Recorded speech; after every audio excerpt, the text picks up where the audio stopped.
الحمدللہ ثم الحمدللہ. اللہ جل شانہ عم نوالہ نے ان بہنوں پر کرم فرمایا. ان کو ہمارے فلسطینی بھائیوں بہنوں کی اسلام پر استقامت کی برکت سے اسلام کو قبول کرنے کی سعادت بخشی. اللہ پاک انہیں استقامت نصیب فرمائے اور فلسطینی بھائیوں کو بھی جزائے خیر عطا فرمائے، اور اللہ پاک ان کو اس میدان میں ثابت قدمی نصیب فرمائے. اللہ پاک ان کو فتح مبین عطا فرمائے، اور اللہ پاک ان کو پوری دنیا میں غلبہ نصیب فرمائے. اور اللہ پاک ہماری پرانی مسلمان بہنوں بیٹیوں کو بھی اللہ تعالی ہمت کرنے کی اور اپنے اسلامی تعلیمات کو سینے سے لگانے کی توفیق عطا فرمائے. اور یاد رکھیں اللہ جل شانہ عم نوالہ کی کسی سے رشتہ داری نہیں.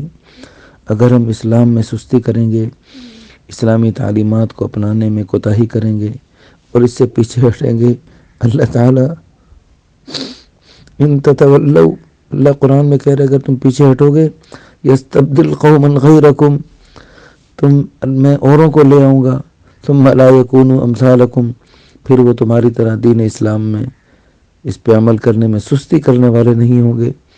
ہمارے کینیڈا کے دوست اللہ ان کو جزائے خیر عطا فرمائے، انہوں نے بہت درد دل سے کہا کہ اب اس وقت بہت سارے غیر مسلم اسلام میں آ رہے ہیں اور وہ اسلام کو بڑے خوشی سے اپنا رہے ہیں اور اس کو ساری دنیا میں پھیلانے کے لیے بڑے بڑے کارنامے انجام دے رہے ہیں. تو اللہ تعالی ہمیں محروم نہ فرما دے. اس لیے ہم سب کو مسلمانوں کو، پرانے پیدائشی مسلمانوں کو ڈرنا چاہیے.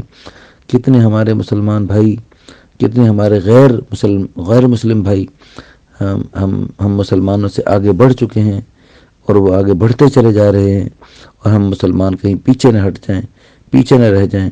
اس لیے ہمت کریں، آگے بڑھیں اور والسابقون السابقون کا مصداق بنیں. سبقت کرنے والے، ہر نیکی میں ہر خیر میں آگے بڑھنے والے، کیا ہی خوب ہیں سبقت کرنے والے. اولئک المقربون، یہ اللہ کے مقرب بنیں گے، اللہ کے محبوب بنیں گے، اللہ کے پیارے بنیں گے. اللہ پاک ہم سب کو بھی یہ توفیق عطا فرمائے. So I've been feeling very happy, a lot of peace since I reverted 2 weeks ago. I reverted because of what's happening in Gaza, and I wanted to be closer to Islam and Allah. Allah